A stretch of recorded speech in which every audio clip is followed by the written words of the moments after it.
Hi, I'm Kat Zelak. And I'm Vera Ivazic, and we're both students studying at Cornell University.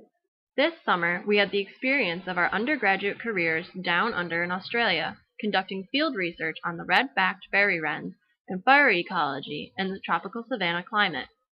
With the help of the National Science Foundation, we were able to travel to Northern Australia to conduct this research, as well as experience the abundance of wildlife and culture that surrounded us throughout the 9 weeks. We definitely had a blast, but accommodating to the daily fieldwork routine was new to us and definitely took some time.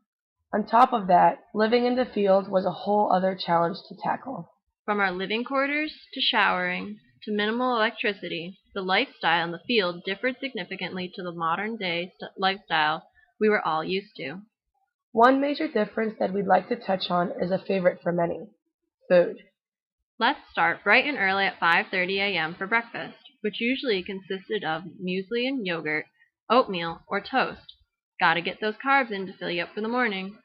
By the time we finished our breakfast, we were out the door, or lack thereof, by 6:15 a.m. But we couldn't forget to wash the dishes. Don't want those ants around. After a few hours of walking around looking for birds, by 9 a.m. it's snack time, which usually was a granola bar, Or two. or four, Some of us got very hungry. and we always replenished with lots of water. By about 11 or 12, we'd return back home and it was lunchtime. Quesadillas were a very popular and easy and satisfying choice for most. If there were leftovers from dinner from the night before, that was also a simple option. And whenever you wanted a satisfying treat, dunking a chocolate cookie in hot coffee was the way to go, as Greg is demonstrating here. Delicious. Whoa, whoa, whoa. Let's take a step back for a second. You must be wondering, if we live in the field, where's all this food come from? We grew everything and picked them in the field, like these rosellas. Just kidding. We went to the grocery store about a half hour away. This happened only once a week, typically filling 2 shopping carts. Most of that food goes towards what some would consider the biggest challenge of the summer, making dinner. When you had the afternoon off, you were responsible for cooking a meal to satisfy 9 very hungry individuals, which was definitely a first for a lot of us. Plus, you had limited appliances to work with. We had a gas stove top and a counter to manually cut vegetables and meats. Most of the time, people cooked rice or pasta to go with their dish. A lot of the dishes were stews like chili, chicken with white sauce, and beef curry.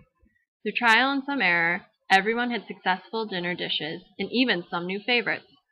Once dinner was ready around 7:30, we all sat together to just hang out, relax, and reflect on our days out in the field.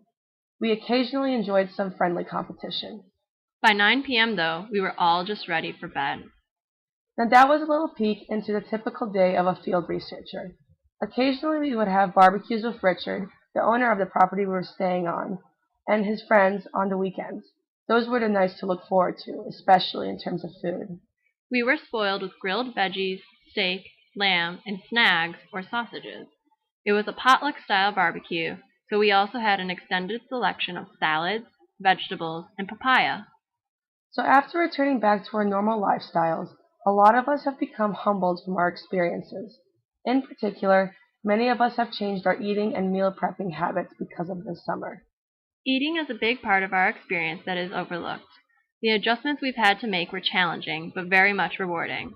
We both enjoyed our experience thoroughly and would recommend field research to anyone.